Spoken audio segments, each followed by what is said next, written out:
Hey, we got a newcomer. Hey, we got a new visitor in the den. Welcome, Sammy. Hi, guys. How are you? I'm Happy good. How Lord's are you Day. guys? Sorry, I'm running Amazing. so late. No. I'm really just glad you made it and stopped in. Yeah, How was church today? it was good. I ran cameras, so I was focused on that, but got to see Father in the rose, which he tells us do not call it pink, it's rose. Yes, that's funny. I told Jenna that same thing last year. I love that candle. Did you light yours today at dinner or anything? Did you get to light it yet? No, so today we actually forgot, but my son remembered, and so he lit it and then he blew it out real quick, and I was like, I can see that the wick's burning, Aiden. Because he's not allowed to light candles without us present. That's adorable that he knew well that it should be lit though, and that's adorable. Yeah, he loves it. It's cute. That's too funny. Yeah, how did you enjoy the homily and stuff? It was a great reading. The all the people asking Jesus, what do I do to be saved? And he had a different thing for all of them. Yeah.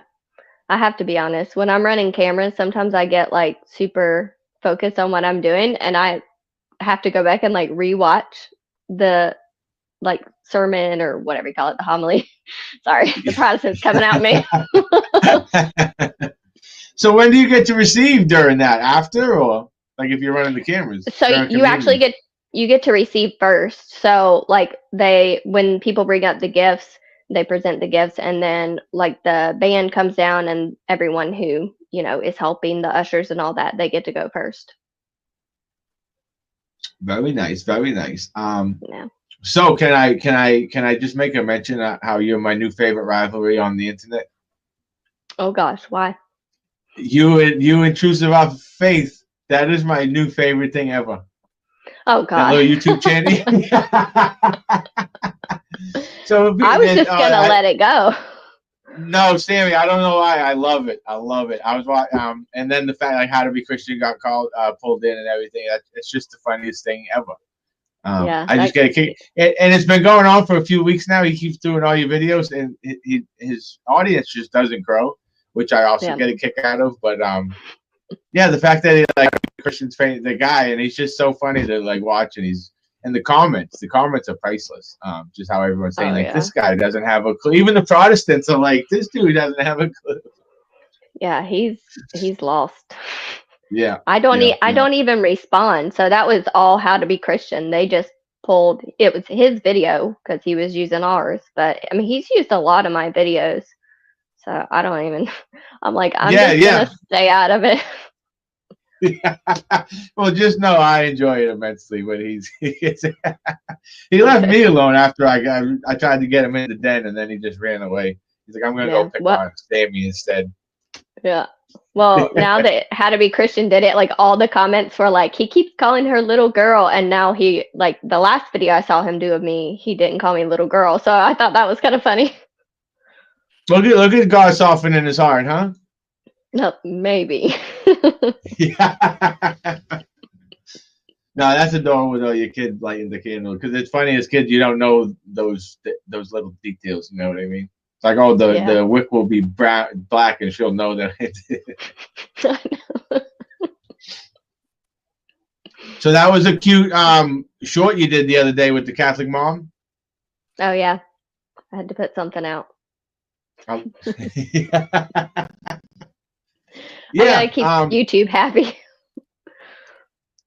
Jenna was in here earlier. Oh, was she? I missed her.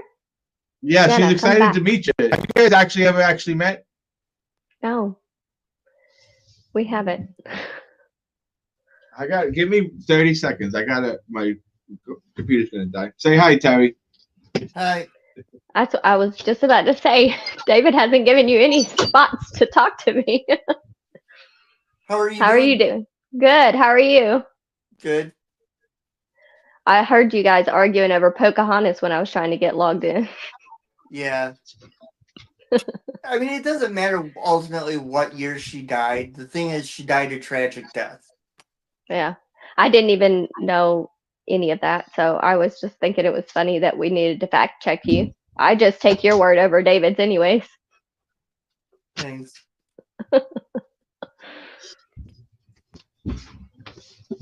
You got to be more prepared, David.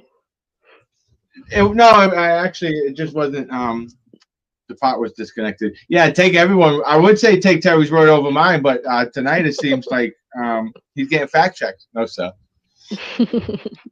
I do love your chick. You guys look so comfy, though. I gotta get my living room set up and join you guys. How's like Jackson the messiest tonight? room. He's good. He's watching Coda. Yeah. And the rest of the kids sleeping. Yes, we just got them down. Giuseppe was asking us earlier, do you have a favorite Christmas memory, Sammy? Yeah, it's kind of a funny one. So every Christmas, my parents would get out. My mom had all these like super cool glass ornaments, and then we would always, it would end up being like a family fight because she wanted us to help, but she didn't want us to break anything. And so I just remember like every Christmas, we just kind of joked about it. We'd be like, okay, it's time to have a argument about these precious little ornaments. So probably not like a super happy memory, like, or people wouldn't think that that's happy, but it actually is something that I just thought it was always funny that we fought over glass ornaments. Yeah. How many siblings do you have, if I may? 2. So I have a brother and a sister. Is she religious at all? I mean, no. Okay. She would probably say that she is, but she's living in sin, so. Sammy. We all are. Well, yeah. Okay. We all fall short of the glory of God. Hey, yeah. Speaking of that, can we talk about how that guy thinks that sinners can't know God? Can we talk about that? If sinners couldn't know God, how would we even know God exists? Yeah. I think it's like in 1 John or something. I don't know. I've heard where he pulls it from. But then it just makes me immediately think about St. Paul, like I'm the worst of these. Everything that I don't want to do, I continue doing. And so it's like, I don't really understand. You can't just take that one cherry picked verse and then throw it for the rest of the Bible. Like, that's not how it works. So. Right. Yeah. And John and Paul both argue very philosophically in their letters too. So you can't just cherry pick. I couldn't wrap my head around the concept. And it kind of seemed like Calvin or Reformed theology to me, like predeterminism. Because like I'd imagine the only way to say that is like you were predetermined not to be a sinner. Because like your same reaction was like, I'm like, what do you mean a sinner can't know God? Like how I literally couldn't wrap my head around that, because as Terry said, like we're all sinners. How does anyone know God if a sinners that Jesus encountered, and like he would hold them up as examples of people seeking God. Yeah. Yeah. Well, exactly. Well, because all the people in the Bible. The woman with the alabaster jar, she comes and she uses her hair and her tears to prepare him for what he has coming. And the host of the house is upset that she's there. And he's like, but you didn't do the things a host is supposed to do. You did not provide me to wash my hands or anoint my head with oil or any of this. And here she is, a person who has nothing, but yet she brought this expensive oil and is doing this for me. Or like the centurion from, what was it, last week's or the week before's mass readings, where the centurion asks to have his slave healed, but he doesn't feel worthy for Jesus to come into his house. And Jesus holds him up as an example of faith, saying, nowhere in Israel have I found anyone with this much faith. Yep. Yeah, we have a lot of faith. And another thing with that alabaster jar, I use it on the Protestants when they say, well, the Catholic Church, the church shouldn't be so rich in gold or ornamented and all that stuff that they say. And I was like, well, you sound like Judas when the lady was trying to sprinkle our Lord with the most expensive jewelry, and you're like, we could use that money for like to help charity and stuff. You know what I mean? I find that a good example to look at the Old Testament temple. It was more lavishly laid out than any other temple. There was gold, silver, precious jewels. There were statues. We're called to offer up our best engravings everywhere. Right. How do we honor something that is greater than everything that we could possibly even own without bringing the beauty that he actually created, if that makes sense? Who's that handsome fella looking like Neo from the Matrix? You can't see that, Sammy? No. Jackson. It's very right. he's looking dapper right up. That is he's looking so tiny. dapper in that. Is that the wedding photo? He probably would have wore a UPS outfit if I would have let him. I love it. So I was watching the Candace Owens show, and she had her husband on, and I was laughing the whole episode because I'm like, that's Sammy and Jackson, just two other people, personalities and everything. She's like very outgoing and blah. You say Rome wasn't built in a night. You're almost at 3,000. I noticed. Yeah. But no, I was laughing because he's so subdued and laid back, and she's more rambunctious, and that's similar to you and Jackson. Can you comment on the videos you guys do together? We love them. Do you enjoy doing? I know you obviously do because you love having them on. But no, I think they're super informative. Yeah, I mean, these are literally our conversations, and so I've been on him forever. I'm like, we just need to sit down and like just talk about everything that we talk about. So even sometimes like he would come home at night and I'd be like, hold that thought, should we go film this? And he was like, no, like I'm tired or whatever. But he's so knowledgeable, and he's so incredibly smart, and he just picks up on everything so fast. Like him and the Saints, I'm like, I don't even know who half these people are that he's talking about, but he just, once he wants to like learn something, he dives like feet first and he just goes for it, and that's who he is. And so once we went Catholic, it was like all things Catholic. And so he's really helped me a lot, and I knew that it would be super beneficial because sometimes I can just ramble on things that really aren't very helpful, and he kind of calms me down and brings me back to reality. Oh, he must have been super excited when he fell into Catholicism then, because there's probably more and deeper information for him to grasp, I'd imagine, than maybe some Protestant sects. Yeah, so he would actually probably tell you that he was struggling a lot with Protestantism because he just didn't feel like there was much to it. And so we were looking for another church. Yeah, same here. Well, the few months I went into the non-denominational, there's just nothing of some. It's very milk and honey, as one of in the Bible it says. I think Paul was like, oh, when you first came to the faith, I was feeding you with milk and honey, but now you need more nourishing spiritual food.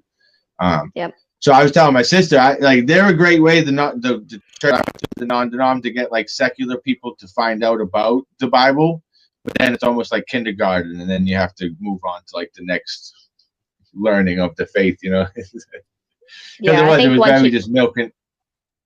Yeah, once you get deep enough into theology, it's like I don't see how you can look at Catholic doctrines and teachings and not understand it. But there's always a really great place to start. You know, even the non-denominationals, that's where I started. And so I don't want to crap on them and say they're not good at all. Like, I think they are good. They're good to get people in the door. But eventually, like, you need to realize this is not actually like helping me grow spiritually. This is just more like a community club. Exactly. Yeah, it's not sustainable long term, right? Well, and another thing too, if you start delving into church history, how can you not go Catholic? Yeah, I know. That's what I found out. That's what they say, yeah. And well, not only that, but I found another thing that's true. The Protestants get the bad Catholics, and the Catholics get the good Protestants. for lack of it, like the yearning and searching Protestants seek Catholicism, and the Catholics are like, I don't get what's going on here. This is boring. We'll maybe slide over into the Protestantism. Yeah, because I wasn't getting any theology at that church. It was more of them just kind of using Bible stories as examples to like uplifting stories. Like, oh, David was a bad guy. He did this bad thing, and then he did a good thing. So you can, if you're bad, you can do a good thing and be better. Like just kind of those very surface level, uplifting things. Yep, same thing over and over again too. It's like the same Bible stories. You can go to different churches. They're basically preaching the exact same thing because it's just regurgitated over and over again. Well, it's funny you say that because I got one of the first few ones that I went to. There was this interesting teaching that the guy did, and you've probably seen it. It's like the cross, and it's like the sinners are over here, and then there's a gap, and with God you can get across. It's this cheesy thing, and I was like, oh, that's cool, right? And then come to find out, it's like a lot of Protestant pastors. There's just like you said, classes online that are like, oh, teach this for a sermon. This is a whole sermon, like. So it's just copy and paste and like. That's because it's so easy to remember.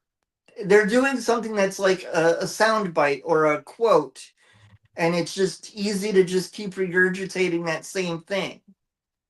And I'd imagine there's a bit of they can't say what the Bible says, so they just kind of, like you're saying, regurgitate because they don't want to invent the wheel or anything or say anything not accepted or heretical. So they have to. Yeah. Because I think it was Keith. I think it was Keith Nestor. He said before he had converted, some of his last few sermons, he was given, like in hindsight, Catholic teachings in a sense because he had like learned these things, and then he was like, that's why I had to stop pastoring because I'm like, oh, I'm lying to these people, and you know what I mean, because I'm giving them Catholic stuff, but they're not Catholics, and I believe he said something along those lines. So yeah, it's kind of like what Terry said. It led him into the faith because he's like, all this beautiful stuff that I'm learning. But yeah, that's why I love having these channels because there's actually people that another thing that I've noticed because that conversation I had with Michael Beverly. Yeah, let's talk about that. So the next day I went and watched this was a debate between, it was like Alex O'Connor and the guy who goes to the college campuses, Cliff Kneedle or whatever, and his son. So it was similar conversation, like morality without God and the existence of God and stuff. And I couldn't help but notice it was like rewatching the same conversation I had with that guy. And it just kind of made me lose interest in talking with atheists because it's like we were talking past each other. Like they're trying to just like they'll find like a thing or two in the Bible that's like, oh, this is immoral, or there's slavery, or guy. And then we're just trying to prove like the goodness of the transcend. Like you're not really having much of a conversation. It's really talking past each other, which I noticed. I'm like, oh, this is like the same conversation. We're trying to like talk about two different things and point two different things. Yeah, and it was kind of silly. You can only watch so many debates before you've seen them all. So I didn't think it wasn't really a debate. It ended up an informal one, but I thought we were having a conversation. So I was a little taken back. So a little inside story. He said we'd go like 90 minutes. We ended up going like 2.5. But like at the 45 minute mark, I see where this thing's going, and I look up and I go, oh man, I'm only halfway through. Like I got to put up with 45 more minutes of this. Because then another thing I noticed right on the thumbnail, it says morality without God, and then the whole conversation was morality with God, and I was like, oh, this is different. This is the opposite of what we were supposed to talk about. So I thought that was a little sneaky on his part. But as I said, it was just a conversation to me. So whatever he wanted to talk about, I was willing to talk about it. But yeah, it was similar to what you were saying. I'm like, these are not the best hypothetical questions. I was doing my best to hang in there. Like whose daughter are we talking about? The mother's daughter or my daughter? How old is she now? Like, what? Right? I mean, the one was like, so she is 30 years old and she's walking to the store and she's got a bag of milk. I mean, I know that's not it, but it was like so intense. I'm like, what are we getting at? Like, I have lost what we're even trying to like accomplish here because you're just being ridiculous. Yeah, that made two of us. Oh, it was the Democrat. Yeah, I was like, I couldn't believe he said it. I was laughing at the lesbian Democrat voting. Yep. Oh, and she's vegan. I'm like, what does this have to do with anything? It was oddly specific. Yeah, he's obviously thought that one through a lot. And so how I came into contact with that guy. So I saw him having a conversation. Oh, I saw a video that said, why are Christians leaving the church? So I thought it was a video about like a Catholic or Orthodox video on why all the Protestants are coming to the Catholic Church. So I click on it, and then I find out they're non-believers. So I was commenting, and I was like, oh, let me fix some of these misapprehensions. But originally, I'm like, oh, these are other Catholics. So the answer to your question is because the Catholic Church. Protestants aren't leaving the church; they're leaving to come to the Catholic Church. That's how I got, and so I gotta be a little more careful of whose videos I'm commenting on. Yeah, watch out. Yeah, I think he wants to be. He's a self-proclaimed atheist, but his arguments were just weak and terrible and horrible, and that's why I called him the laziest atheist, because I thought, you're not even giving any, like, if we want to, talk about something, then let's talk about something. But like what you're giving us is just kind of chump change over here. Yeah, I agree with you. Welcome, Eric. Eric from Traditional Urban Catholic. Let me tell you a story, guys. This is a cool little story. So this is Eric from Traditional Urban Catholic. It's a cool channel, right? He has me on sometimes on Thursday nights. And so he did a short, I think it was yesterday, and I come across it and I click on it, and there was some beautiful Advent story about the meaning of Advent and how we can partake and not shun people away like people shunned away Mother Mary and St. Joseph when they needed a place to give birth. Beautiful thing. So as I was hearing it, I'm like, oh, I have some estranged family. And he's like, if there's estranged people, you should reach out to them and stuff. So I asked my sister, because there are siblings in there. They're a handful. So I showed her the video, and then she didn't say anything, and I was like, oh, that made me think of our siblings. I was like, should we like invite them over for Christmas since they don't have anywhere to go or anyone to be with? And then she goes, no, I think that's a problem for next year. So I sit there for like 2 minutes in quiet, right? And then I go, and I respond, well, what about what he said though? And then she's like, crap. Because like he had a good point. Like those are the exact people you should be reaching out to. So I was like, even though it's like not what you want, I'm like, isn't that like the Lord, what the Lord wills? So long story short, we ended up reaching out to a couple people in my family, and we invited them over. And some have responded in our comments, some haven't responded yet. But I just wanted to let you know, Eric, that if I'm getting good fruit from it, I'm sure there's hundreds of others out there who are seeing your content and stuff. But yeah, like one of my brothers, I haven't talked to in like 10 years, and there's a chance he'll come over for Christmas just because of that short you made the other day. You know what I mean? So welcome to the Zealots Den. Yeah, go ahead. Hey, man, sorry I'm late right now, man. Viva Cristo Rey. Thanks for having me on, brother. I really appreciate it. I liked having you on the last time. And yeah, you know what? I think this holiday season, we're always looking towards receiving gifts, right? That's kind of like the theme of they say holiday season, because that's what I call it when we want to receive gifts. But when we're talking about the Christmas season, which is Holy Day season and Advent season, it's us wanting to give back. That's what about being a Catholic is, being a Christian is giving back, because that's the way we become the strongest Catholic version of ourselves possible, is when we're giving away the gospel. When we're not holding on to it, we're not like that person that has that talent and they hold on to it and they don't share it with everybody. Like sometimes it happens in our faith, people are so holy, going to adoration like I do every week, and confession every week, and mass every day, and still there's something missing. Is because they're not sharing it. And so I've been trying to share with people. Not only did they refute Mama Mary and Joseph when they went into Bethlehem, but remember, it was the city of David. So that was actually where St. Joseph was from. So you would think that the family would be like, okay, let's let him in. But that wasn't the case. I'm kind of thinking, and now this is my assumptions. She's pregnant. They're not married. No, in a Jewish family, no, we're not going to have him over here because I can imagine he had a lot of family, extended family in the city of David. And how so often it happens in our own families. Being the fact that I did 17 years in prison, being the fact that I was homeless my entire life and I did drugs from the age of 13. I've been sober now for 9 years. Since August 19th, 2016, I've been sober. But I know how it is to be that person who was shunned.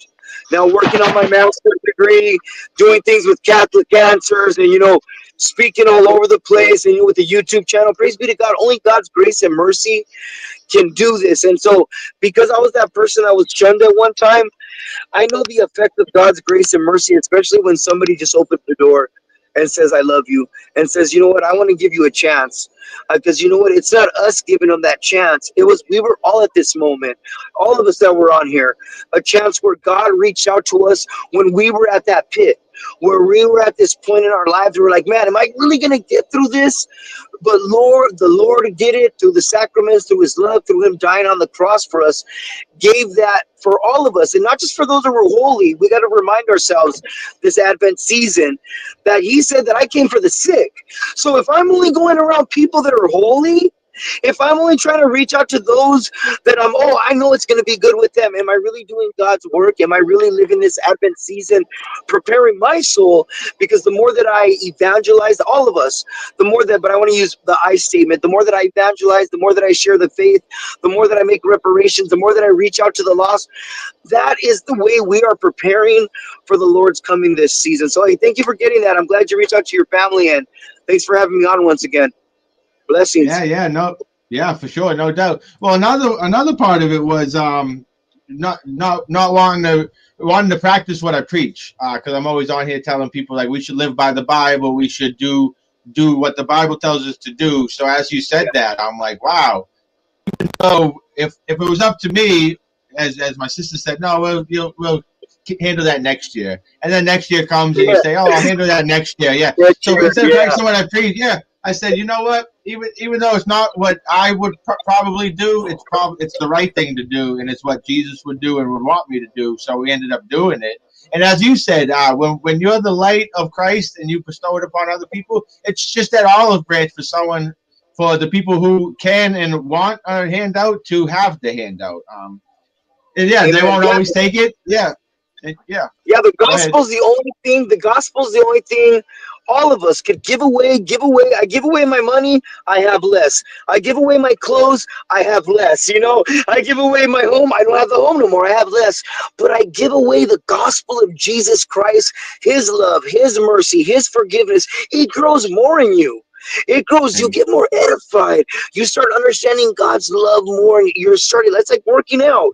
It's the only thing that we can give away that just builds up more in us. Everything else in the world we give away, we lose it. But when it comes to the gospel, the more that we give it away, the more that it grows stronger in our system, the more that we understand virtues and God's love, the more we start empathizing with people that we're reaching out to, and we try to meet them where they're at. Not where I think they should be at, not what I think they should do, but I meet them where they're at to make them feel comfortable, because there's nothing more powerful, and we don't got to preach all day long, even though I do love preaching and teaching about the faith. Just about loving just being there. The power of presence is unimaginable. Even just one time, I know we don't like to hear people complaining, but just hearing a person out and letting them know that, I'm here for you. Because people don't really care how much we know until we show them how much we care. And sometimes it takes getting out of our comfort zone to allow God to move in a way that we can't imagine. It's like, God, I feel uncomfortable right now, what you're doing. But in that uncomfortability right now, I believe that God can do magnificent things. Amen. Yeah. Just to touch on what you were kind of saying, my sister, when I asked her, she's like, no, we'll do that next year. And then after we had made the call and got some confirmations that they'd be coming, I asked her today, I said, hey, are you glad that you decided to do that?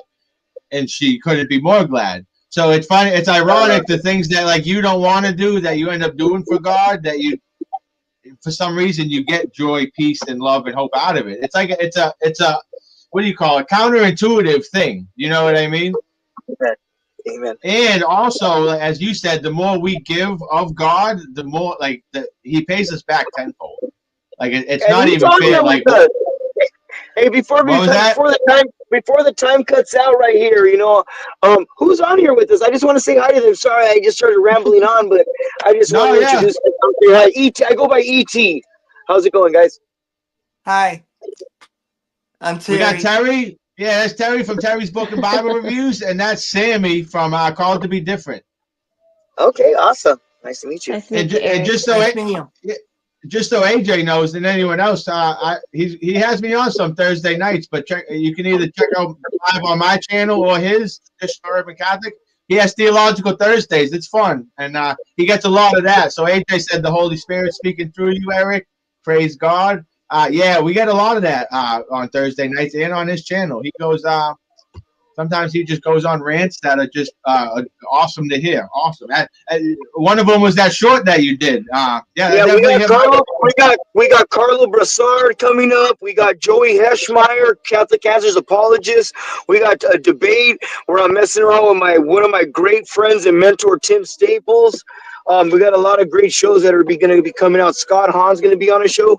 I'm going to put gas. I forgot to put gas. So I'm going to go. Yeah, well, I'm going to put him right now. I forgot. The median. Okay. I do appreciate you big time channels Called to Be Different and Traditional Urban Catholic coming on here, spending time in the Zealots Den. Oh yeah. But yeah, I didn't. Eric, how was church today? Man, hey, happy Godhead Sunday. How was Mass? Rejoicing, the Lord is coming. No, it was great. It was a blessing. God's good. It was a blessed day.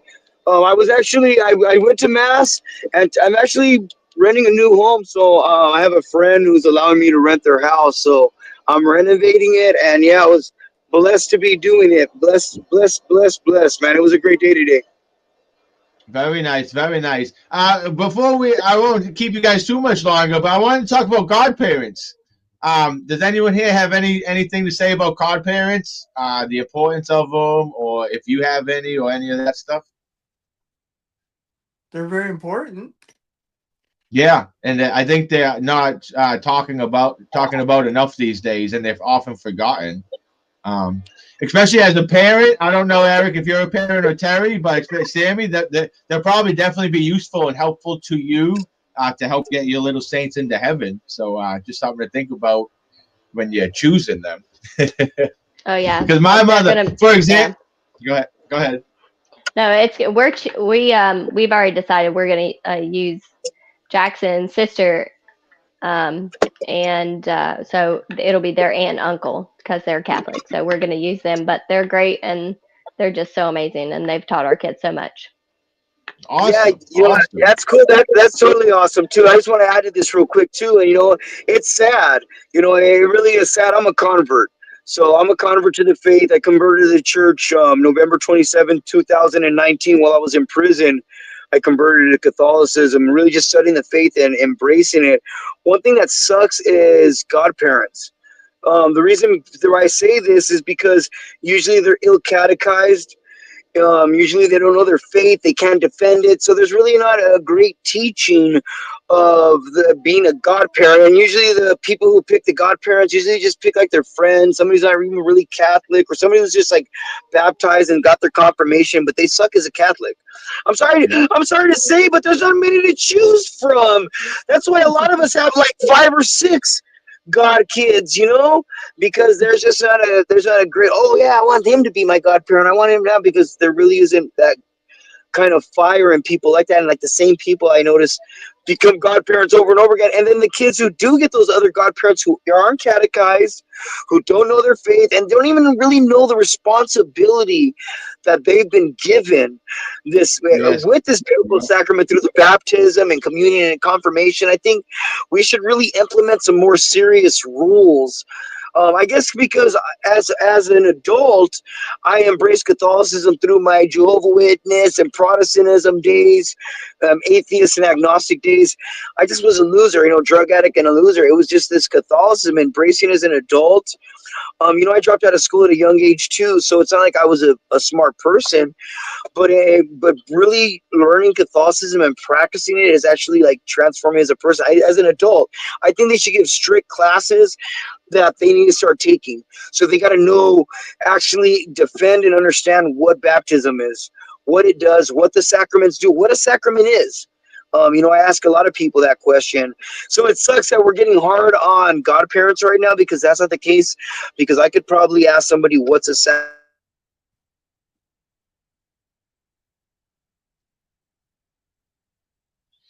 Oh, he must have broke out. But yeah, I liked where he was going with that.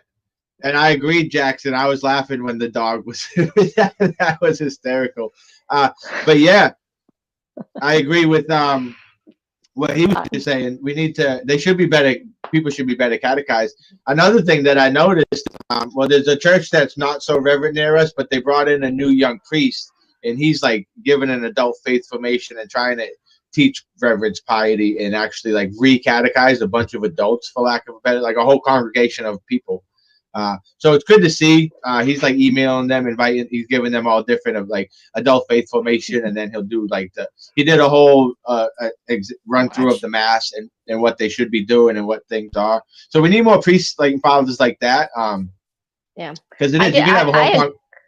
I agree with Eric that you should definitely not, whether that's a sponsor or a godparent, like you should not be taking that lightly. It should not be somebody that you just think is cool, or that you just like. We just happen to have somebody that really is amazing in the faith and is also a family member. So it's such a blessing. But yeah, like it's definitely very, very important to us to choose somebody that our kids will be able to go to and look to and know that like they're living to glorify God and everything that they do. That means the most to us. And then also that they want to educate and help our kids grow in the faith. Yeah, I couldn't say that any better. And it is lucky to have family members. One thing that I was taught that a lot of people don't know from my experience is another one of the roles of the godparents is technically they're agreeing to take on the responsibility of caring for the child if both of the parents were to ever pass away. I know that's a far-fetched idea, but that's technically one of the things, and I think that's just super cool, and that's very Catholic. It's like you want to be the orphans and widows. That's exactly like who we take care of and worry about. So if kids were to be orphans, imagine their own godparents like, yeah, no, I don't have time for that, sorry, go to the orphanage. I know, right? That would be terrible. You been keeping up, Eric? Do any of us have godparents that you're in good standing with or learned faith from? I don't know. Yeah. Terry, Sammy, no? I've had some religious conversations with my godparents over the years. Okay. Hey, that's more than we can all say. Yeah, no, I didn't really understand what a godparent was, to be honest with you, for the longest time. I just thought it was like somebody that was like a backup mom or something like that. Yeah, no, well, that's kind of why I always like to talk about it, because yeah, I feel like that's the common perception these days. So don't feel like you're silly, because no, I feel like a lot of people or it's just like a cool aunt, or like the special aunt or whatever it is. Yeah, but no, there's actually some responsibilities. But luckily for people like us, it seems like everyone's learning that, because you don't want to be there'll be less people who will be able to be bad godparents if they're not catechized, because so many of us are starting to learn the faith. So that it just seems that the faith's growing and everyone's learning more, which is what brings me joy, because it's not just the Sunday Catholics anymore. Look at all of us. Tuesdays, Thursdays, we're all just online all the time preaching. Oh, look I learned this about this saint. I learned this about. And yeah, that's the beautiful thing about the Catholic faith. Like Jackson said, the study never ends, though, and literally, because it's such a trove of information. There's 2,000 years of saints you can read. It's unending. And never mind, until we find out like the proof of God, like scientifically or whatever, there's always going to be the mysteries of the faith. Jackson, do you love those? Sammy, how about those? So I feel like non-believers would call those like cop-outs for us, but they're like they're the best part of the faith, if you ask me. I mean, could we possibly know everything about God or no? That's exactly yeah. That's why I love them, because it's like the mysteries I think even of the in heaven faith. we'll still have a lot to learn about God forever. Yes. Right. Yeah, I think one thing that I've always said is, which I feel like probably everybody feels this way, but our mind would probably just blow up if we understood God and like all of his, like everything, you know what I mean? Because he's just so incredible. So he has to give us, like, spoon feed us who he is, or we would just not be able to comprehend. Yeah, and I guess there's the philosophical idea that if you could completely understand God, then he ceases to be God at that point. Pretty much, because right? if that makes then it's not. But yeah, right. That's the beauty. Go ahead. Yeah. No, too many people try to put them in a box and try to figure them out, and that's, I think that's one of the reasons why Calvinism sucks so bad, because they're trying to figure out, exactly how predestination works and how can God do all this. If Jackson said that, you'd have edited that out, but you can say Calvinism sucks. No, I'm just kidding. I think everybody that comes to my channel knows by now that I think Calvinism sucks. Yeah, because I just don't get the logic behind it. Neither do they. What about FS? Oh wow, yeah, no, that's similar to me, Jackson. As a Catholic, I could say that same thing. I haven't seen my godparents since I was 9. But yeah, it's important to you're going to see come Easter. And you said you're going to do all the same godparents for all your kids. Yes. Very nice, very nice. And it's good. You're lucky though. Yours is going to be recorded. No, you'll have it like on film forever. Yeah. Like I just have a picture of me. I have a picture of mine. That's all I get to.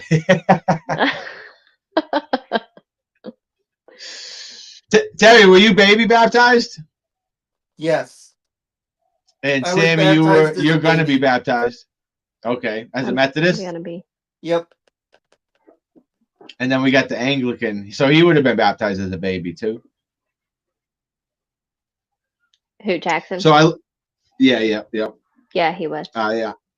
What was I had a couple of things to say, but so I love you guys' videos together. I hope you guys have more coming out. And I love how it's just a conversation. You tried the title last time, you like baptism, and then you guys went, and I love that.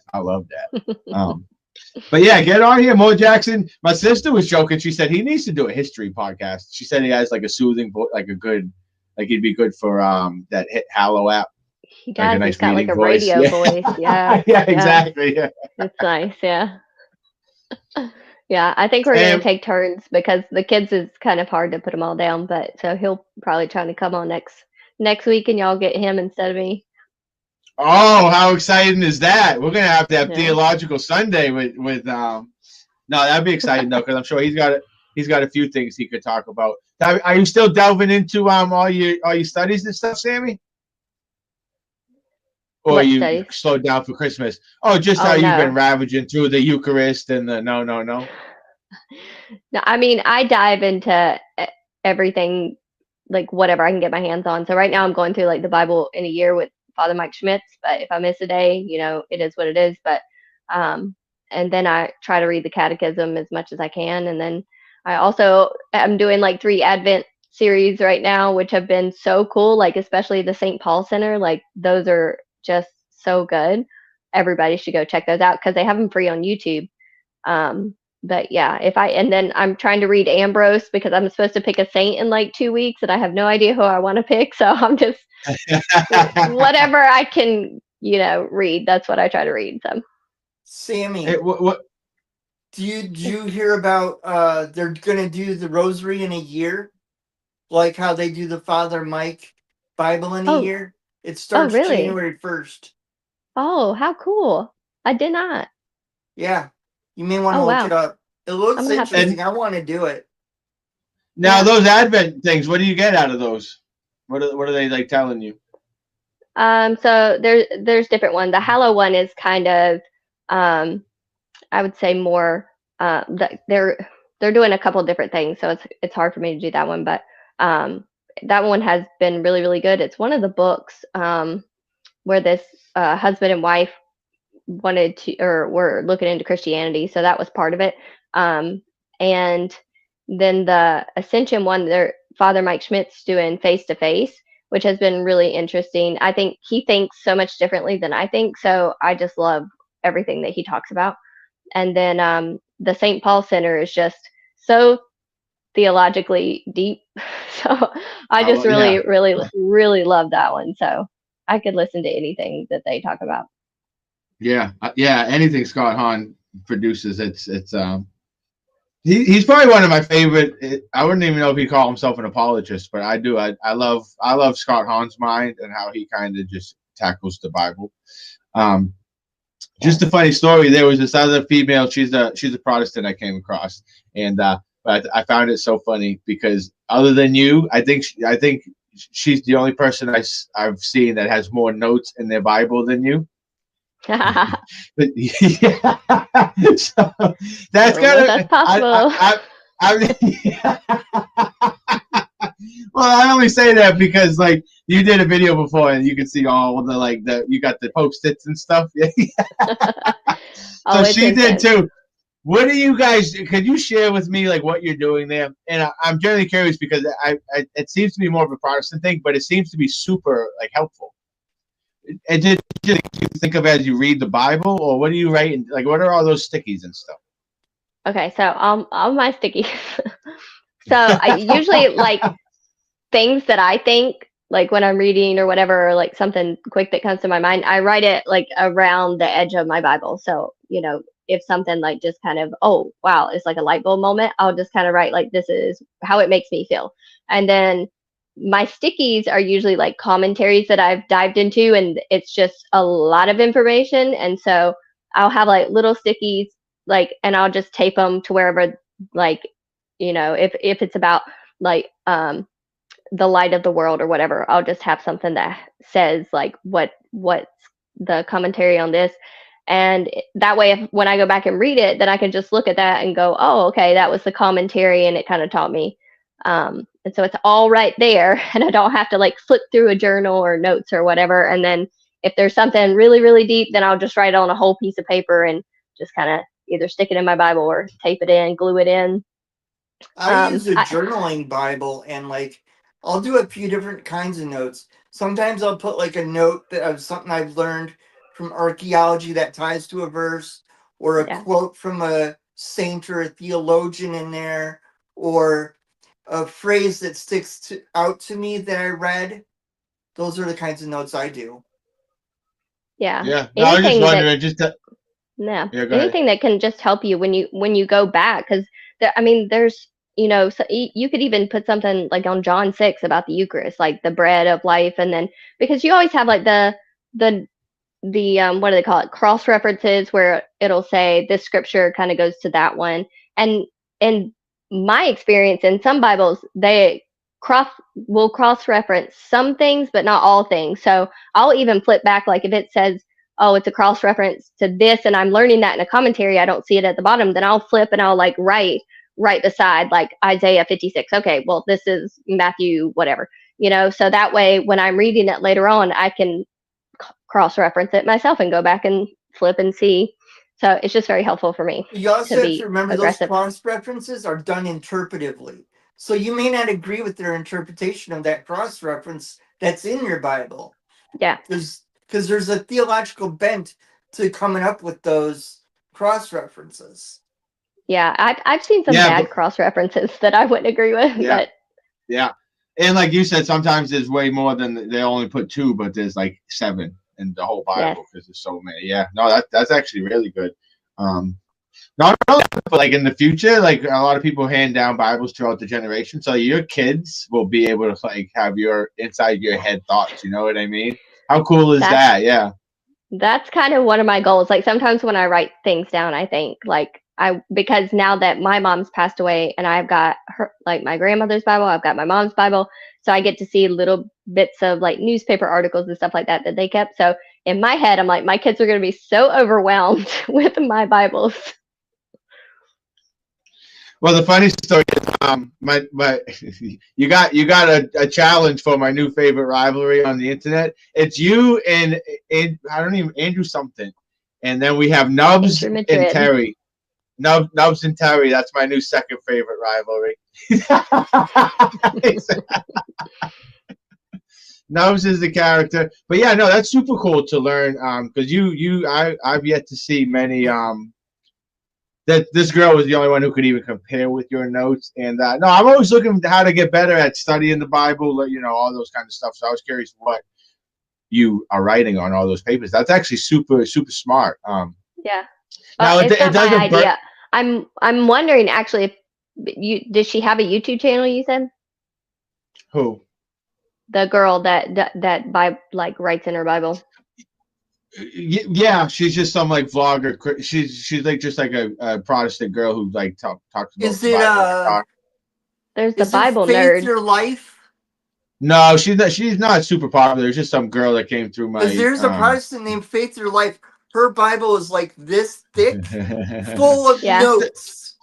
Yeah. Now it doesn't get. She had to have it rebound. It exploded the binding.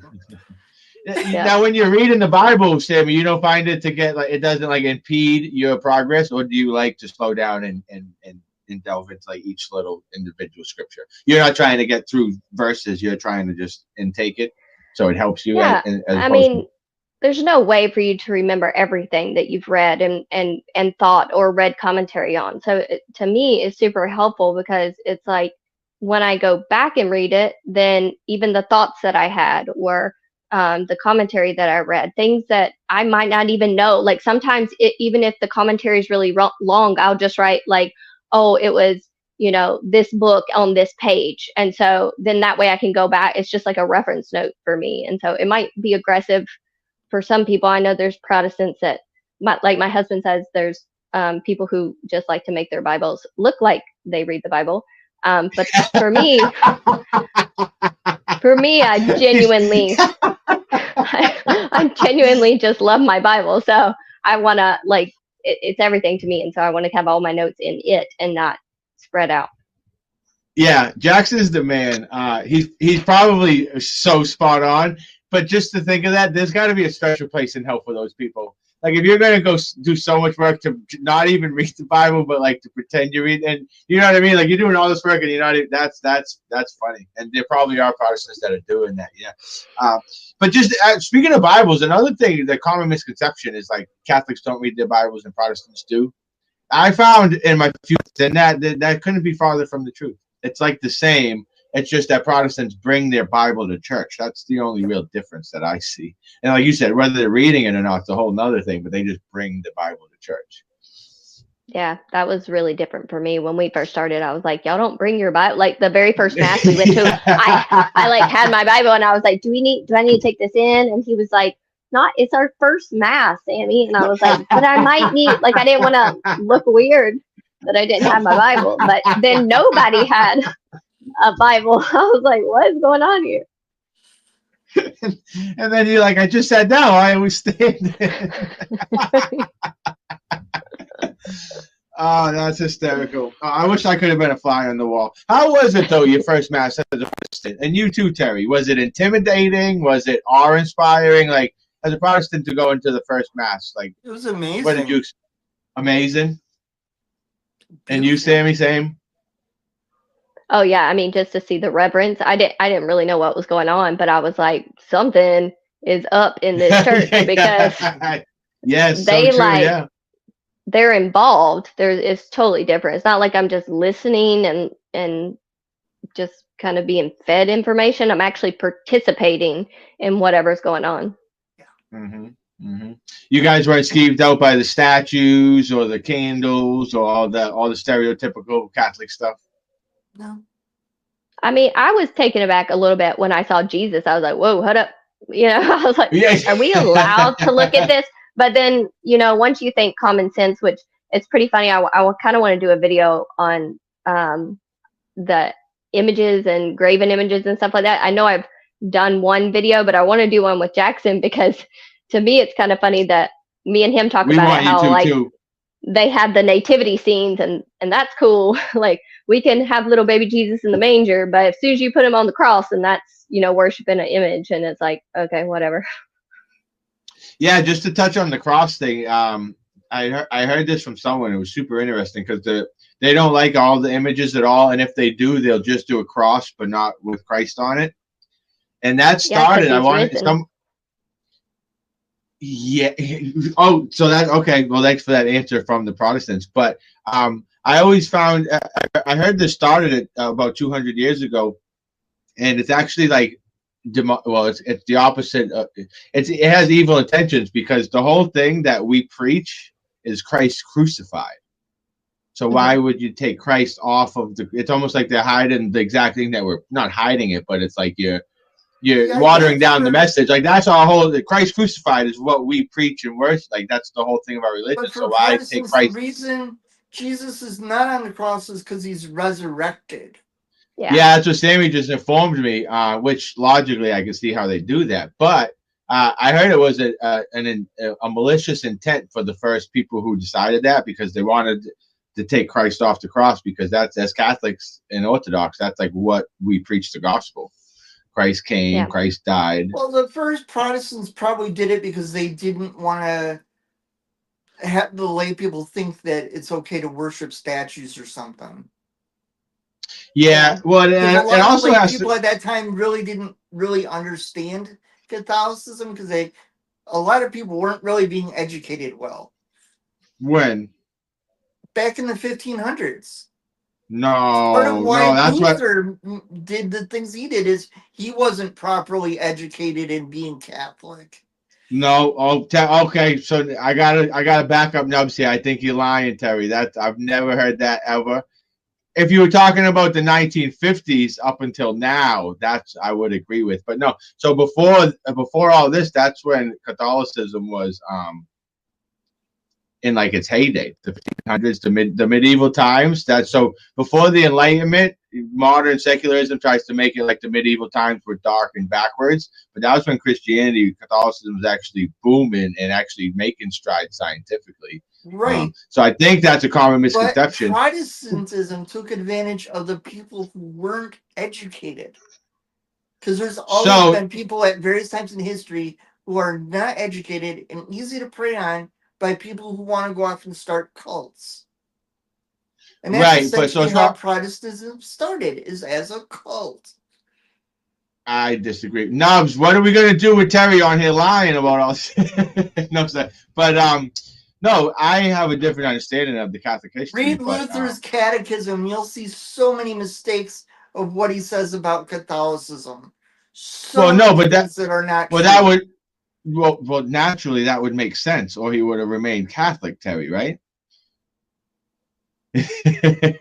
But no, and yeah, he's definitely erred in his ways. But he was right about the few things that the Catholic Church wasn't 100% on the up and up with the indulgences and stuff.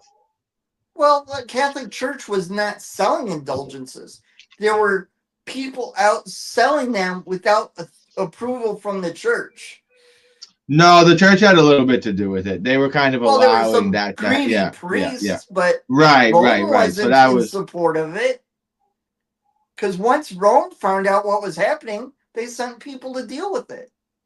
Good. Another cool little thing: the Swiss God. Do you know about the Swiss God yet, Sammy? No. Who's the Pope? The Pope has like his own personal military. No. His own army. Yeah. So they started like renting them from the Swiss army, like in the hundreds and hundreds of years ago. But now he's still, even to this day, and they still wear like the old uniforms. They're like his own personal bodyguards. Just a cool little Catholic fact that not a lot of people know. He needs them. Didn't John Paul II get shot like twice or something like that? Yeah. Then they made the Pope Catholic Secret Service. And now they invented the Pope Mobile. He drives around with the wood, the glass around. Yeah, look at him. He was prepared for 2020. Yeah. Oh, yo, you're funny. You're funny, Sammy. Do you guys still have any of that up down there? We do. No. No, we live in the South. Yeah. They were over that real quick. That's why I need to get down there. That's why I need to move. Yeah. What were we talking about? The cities. Me and Terry were talking about something. I do hear a child crying though, so I'm gonna have to go. But thanks for having me on, and I'll try and well, I won't be here next week. Jackson will be on. Yeah. No hard if he's busy or whatever. No hard feelings. Thanks for joining us. All right, bye y'all. Happy Lord. Bye bye. Good talking to you.